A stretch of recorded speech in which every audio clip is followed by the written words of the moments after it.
বন্ধুরা আজকে আপনাদেরকে একটি ইউনিক মাছ ধরা ভিডিও দেখাবো।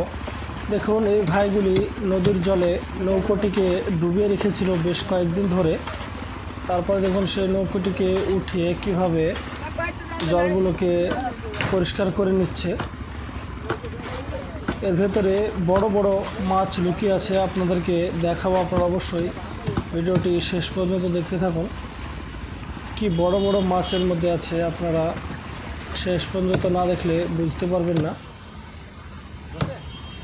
দেখুন এই লোকটি কি বড় একটি মাছ ধরেছে, সত্যি অসাধারণ এই টেকনিক। বন্ধুরা নিত্য নতুন মাছ ধরার টেকনিক বা কৌশল দেখতে আমার চ্যানেলটি অবশ্যই সাবস্ক্রাইব করবেন। আমি প্রতিনিয়ত ইউনিক মাছের ভিডিও আপলোড করে থাকি আপনাদের জন্য। দেখুন কতগুলি মাছ এই ভাইটি